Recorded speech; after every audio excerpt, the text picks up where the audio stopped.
Jadi kalau menurut Bapak Profesor Mahfud, Menteri Pertahanan kan Menko Polhukam, bahwa Indonesia adalah negara nomokrasi ya, negara yang berdasarkan hukum. Sehingga logika-logika itu harus dibangun dari logika hukum. Kan begitu ya?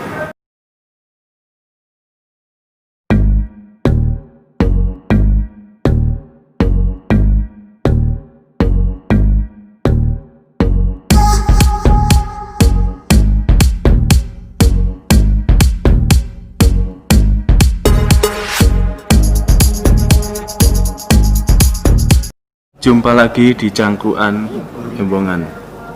Cak El, gimana? Alhamdulillah. Selalu baik, sehat ya. Iya. Cak Abang juga sehat. Cak El, ini posisi dalam minggu-minggu ini ada peristiwa di mana lagi banyak heboh ya. Ada masalah tentang baliho yang diturunkan oleh pihak TNI. Dengar ya atau baca ya? Bahkan dengarnya dilucuti kata. Oke. Iya. Gimana ini? Saking ramenya informasi yang masuk mengenai itu hampir setiap saat, saya nggak bisa bedakan ini berita ini luar biasa gitu ya, ada fenomena apa gitu ya. Karena kalau menurut gambarannya sih ya, Bali ini banyak berserakan, bisa dikatakan itu hampir di sudut-sudut kota besar yang disinyalir ya, diduga tidak mengikuti prosedur, bahkan diduga juga tidak ada bayar pajak di situ. Terus dengar-dengar pernah ditertibkan, tapi membangkang besoknya dipasang lagi, bahkan katanya lebih banyak lagi.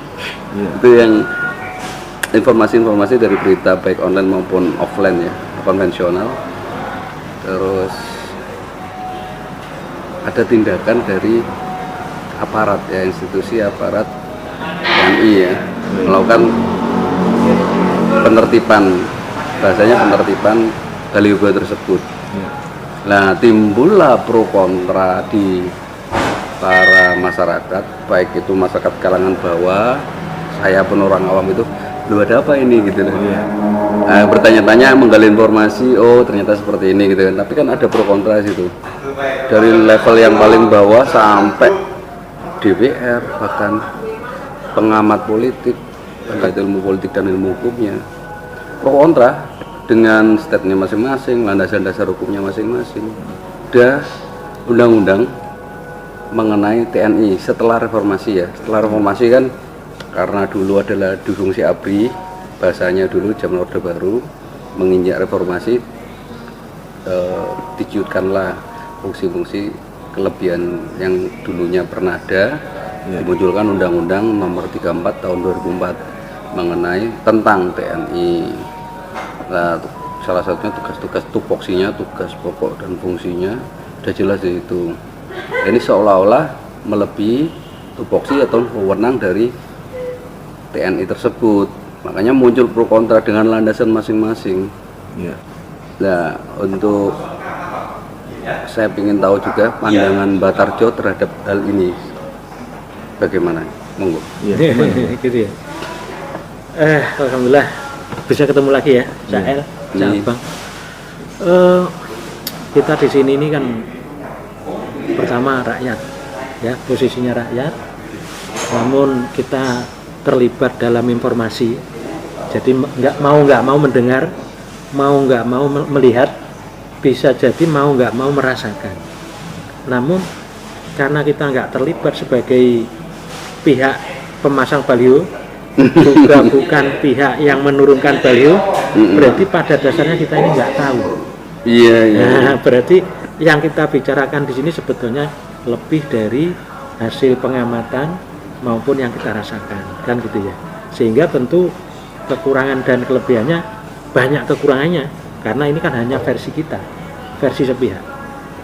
Baik, baik Cak El, tadi sempat disinggung mengenai satu baliho, kedua yang memasang, yang ketiga adalah yang menurunkan. Ini yang disoroti ya. Ini coba kita batasi di situ. Nah, dari segi pemasangan baliho, tentu orang sudah tahu semua syarat memasang baliho kan ada aturan dari ada Pemda aturan, masing-masing ya.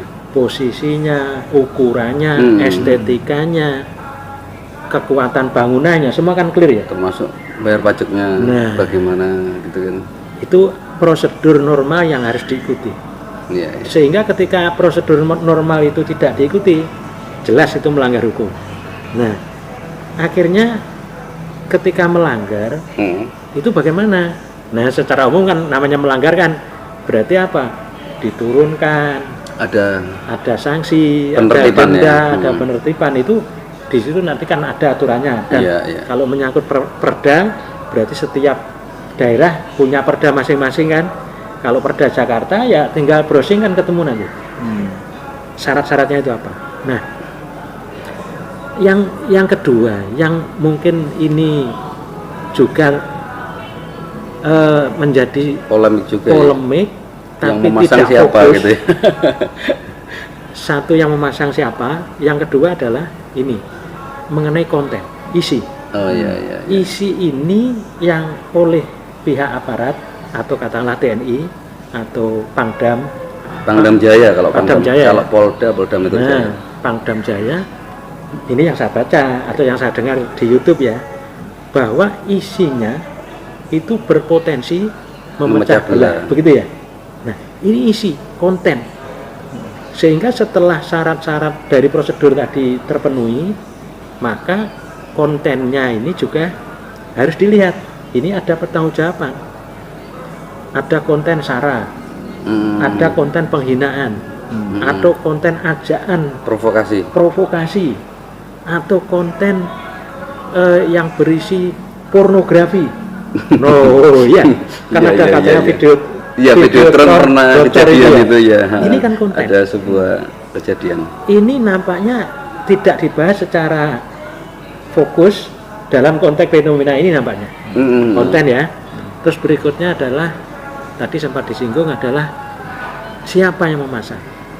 Nah, kalau berkait dengan siapa, tentu kan berkait dengan siapa yang bertanggung jawab. Setelah itu kan siapa yang melakukan izin. Kalau terjadi pelanggaran berarti kan siapa yang bertanggung jawab, yang dipanggil, yang dibina, kan gitu. Lah kalau yang memasang nggak ada, siapa yang dibina? Pasti ada yang memasang. Cuman pernah ada alasan itu bukan dari pihak yang bersangkutan secara organisasi, tapi dari perorangan. pendukung gitu.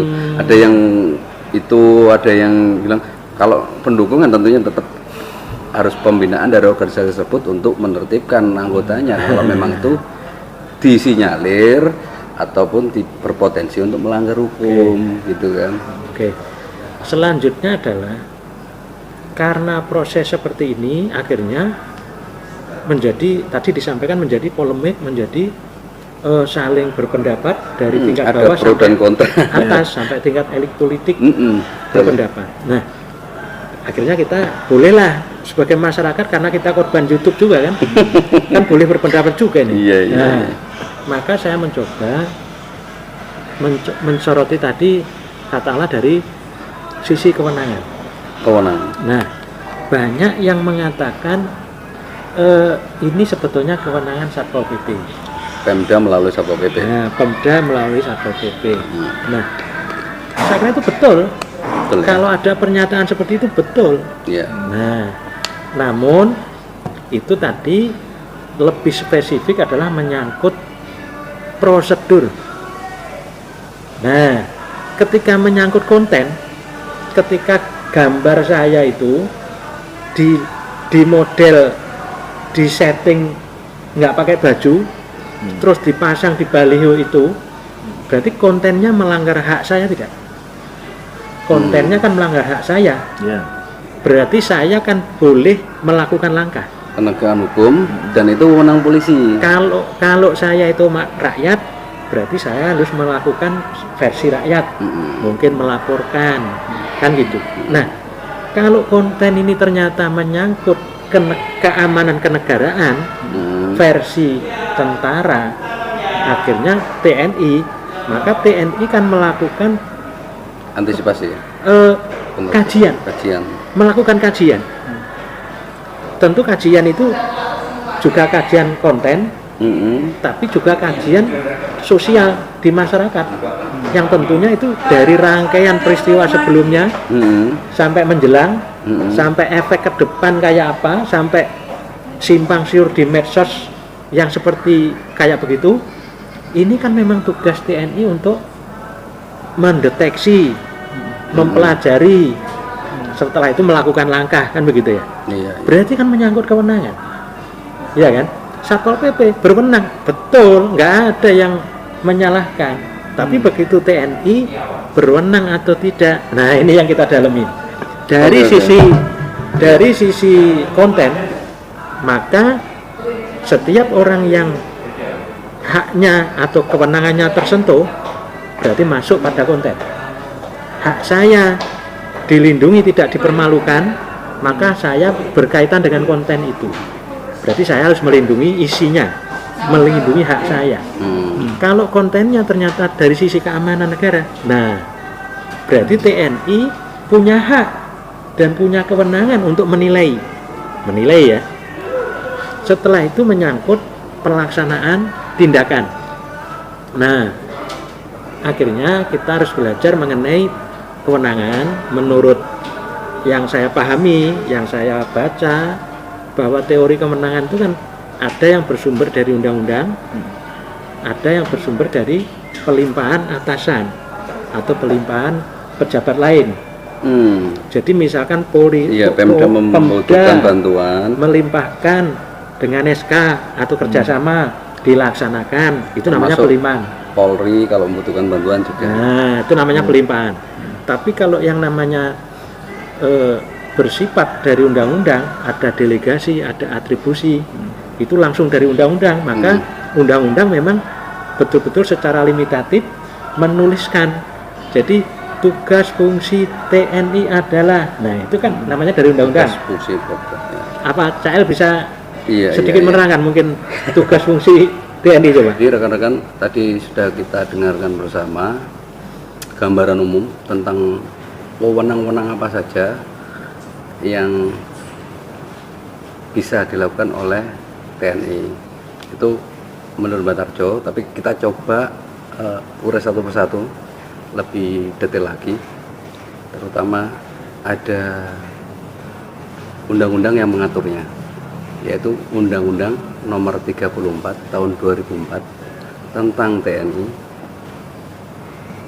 Permasalahan ini yang kita bahas itu masuk di bab 4 pasal 7 ayat 9 dan 10. Ayat 9-nya menyebutkan membantu tugas pemerintahan di daerah. Ayat 10-nya menyebutkan membantu tugas kepolisian negara Republik Indonesia dalam rangka untuk keamanan dan ketertiban di dalam masyarakat. Nah, ini yang kemarin sempat saya lihat ya di medsos kebetulan, sebenarnya dari media mainstream, media konvensional, terus diupload di YouTube. Ada seorang anggota DPRD Komisi 1 kebetulan yang mengomisi atau membawahi di keamanan, pertahanan dan keamanan termasuk TNI. Itu menyebutkan di Undang-Undang Nomor 34 Tahun 2004 itu menyebutkan fungsi tupoksi ya, tugas pokok dan fungsi dan wewenang TNI itu untuk pertahanan negara. Lah, bagaimana dengan dalam negeri untuk keamanannya atau penegakan hukum itu dilakukan oleh Kepolisian Republik Indonesia. Dalam fungsi pertahanan itu ada yang disebut namanya operasi militer perang dan operasi militer selain perang. Nah, operasi militer perang itu kan untuk mempertahankan keutuhan negara kesatuan Republik Indonesia. Yang kedua, menjaga segenap tumpah darah bangsa Indonesia. Itu untuk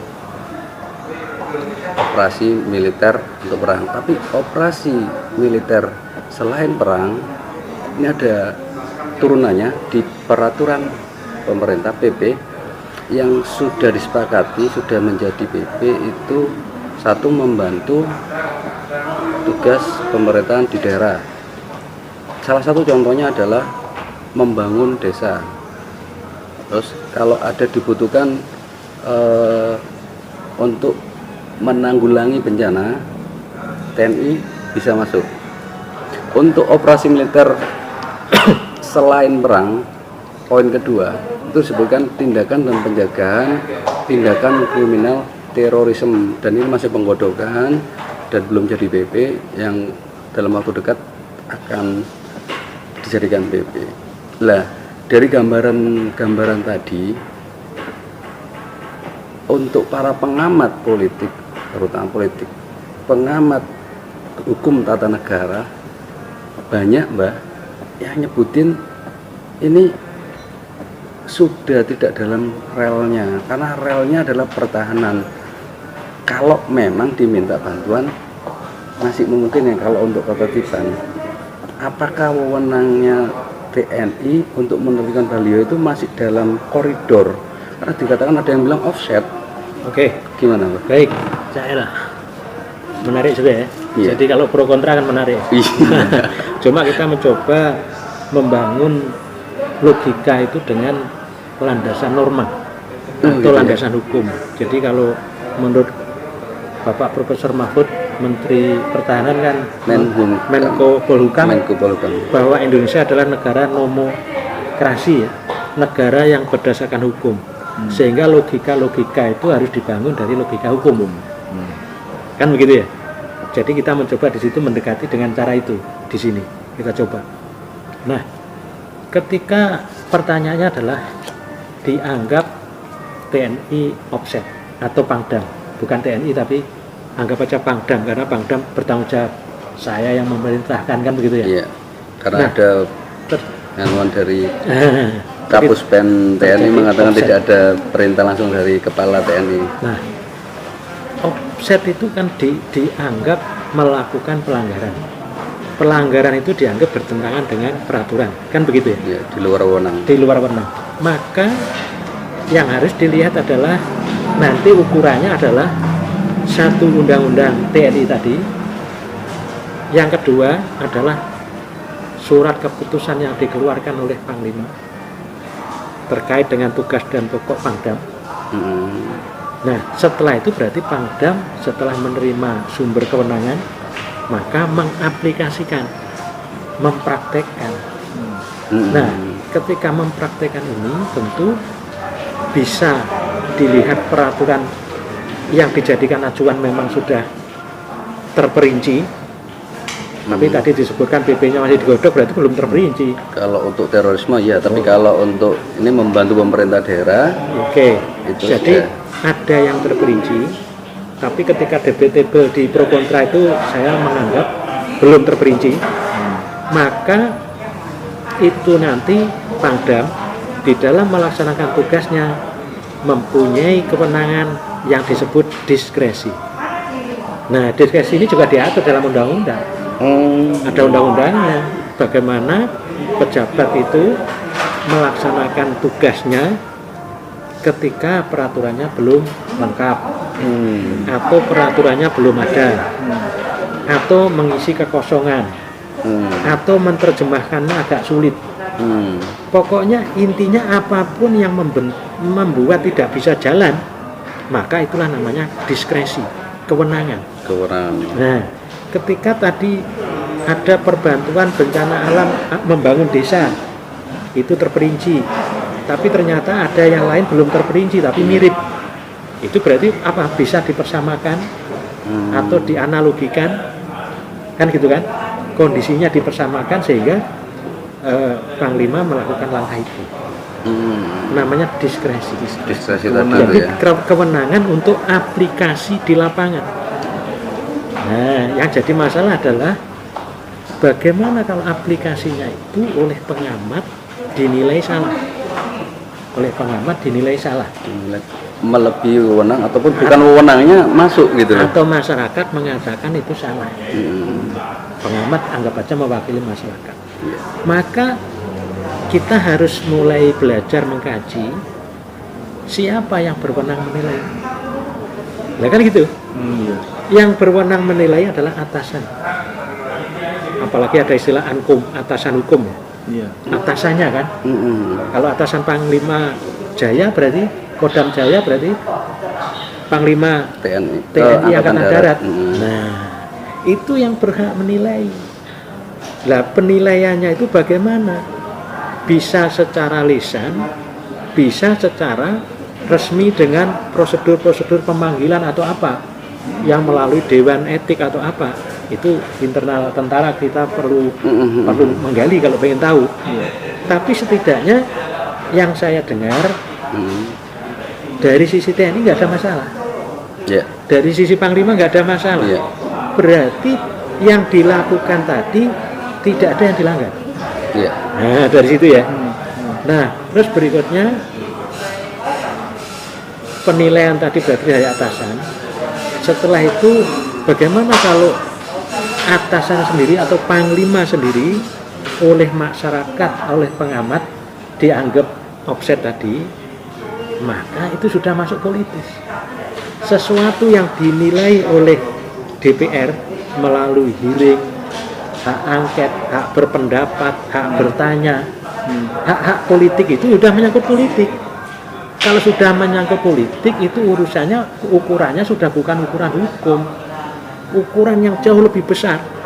Kalau tidak begini nanti begini, kalau tidak begini, ayo bagaimana? Itu sudah politis, sudah politik. Jadi itu ada hal-hal yang sifatnya itu masih pada ranah hukum yang bisa diajukan ke pengadilan negeri, bisa ke PT UN, kan gitu kan? Ya. Tapi ada sesuatu yang tidak bisa, yang bukan kewenangan PT UN, yang menyangkut politik tadi. Misalkan surat keputusan yang bisa digugat di PT UN apa? Yang di bawah keputusan presiden.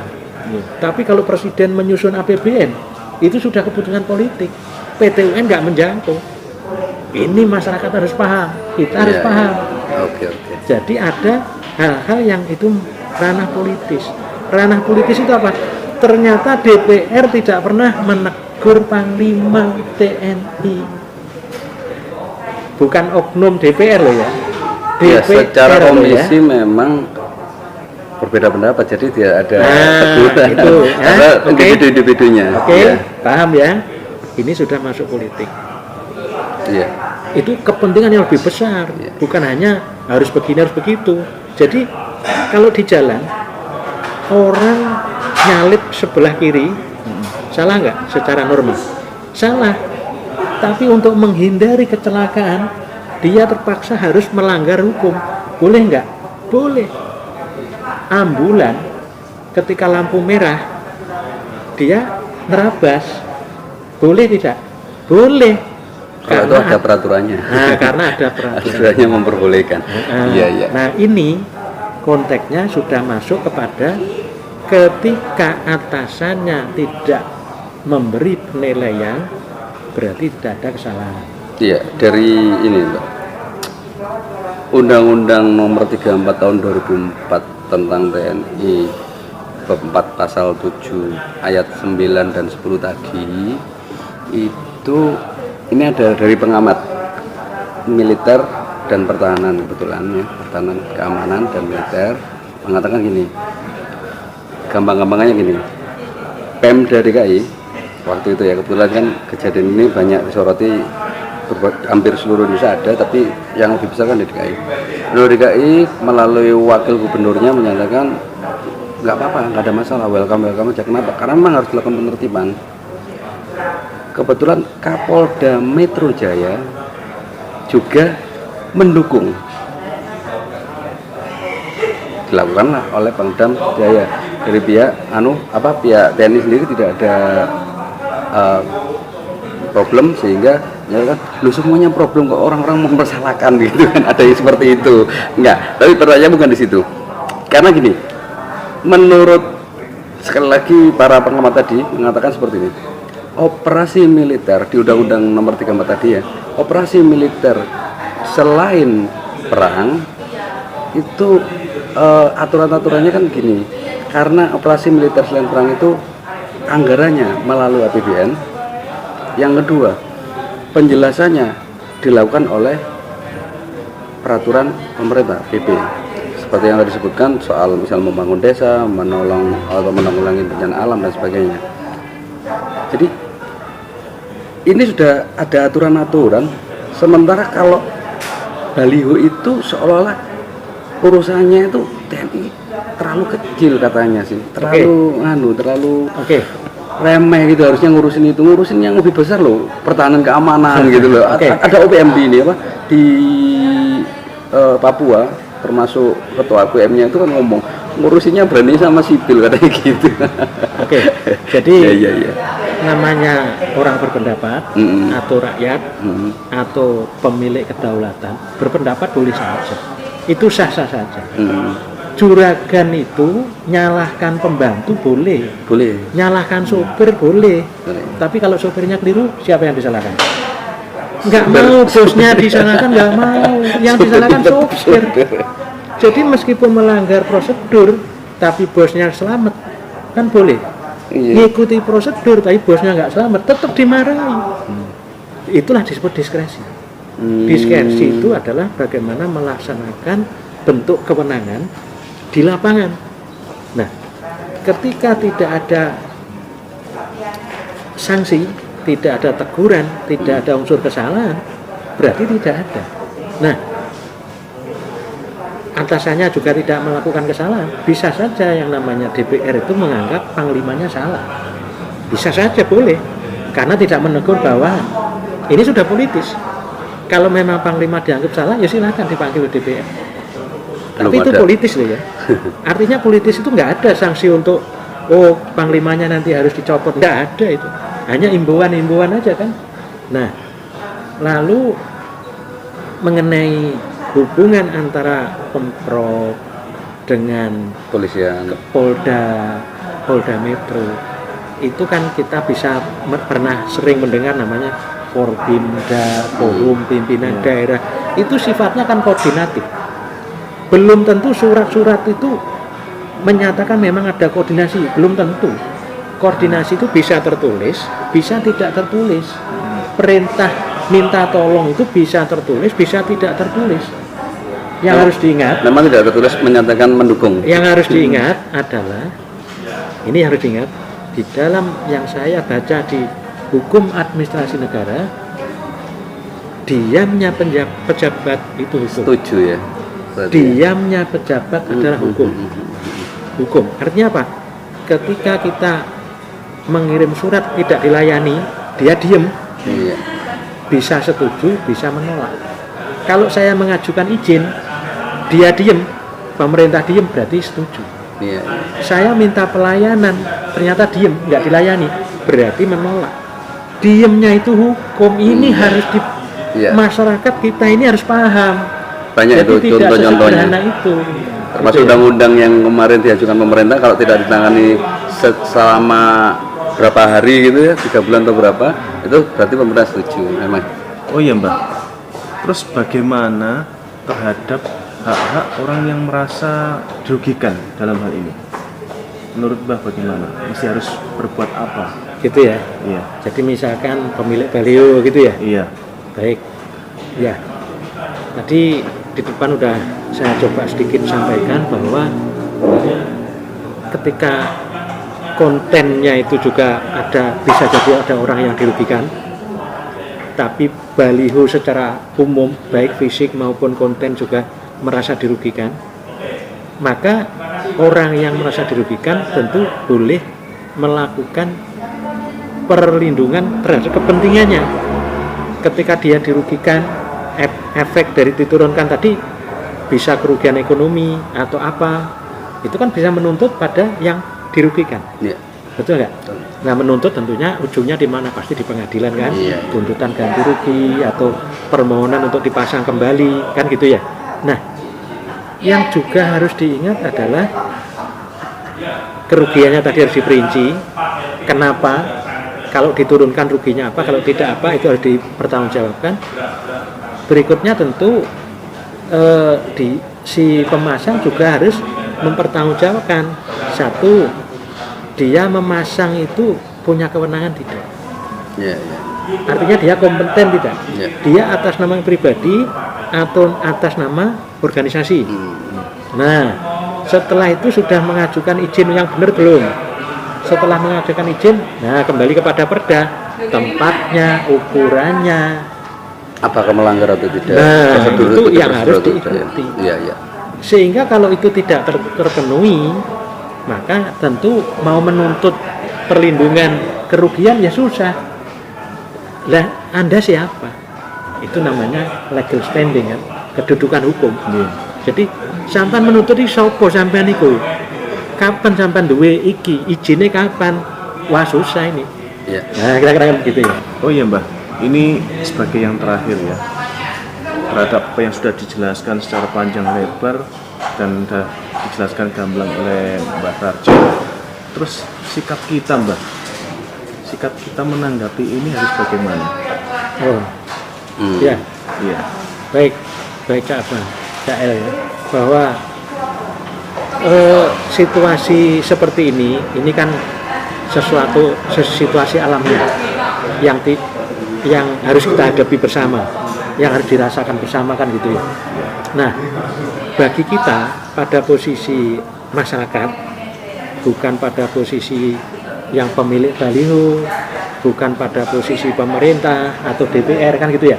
Pada posisi kita, tahap pertama kita mencermati. Jadi segala informasi ya kita ikuti.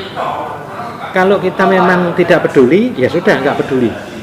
Tapi kalau kita peduli, maka seluruh informasi, baik dari pemilik baliho, dari pemerintah, dari DPR, dari pengamat, itu harus didengarkan.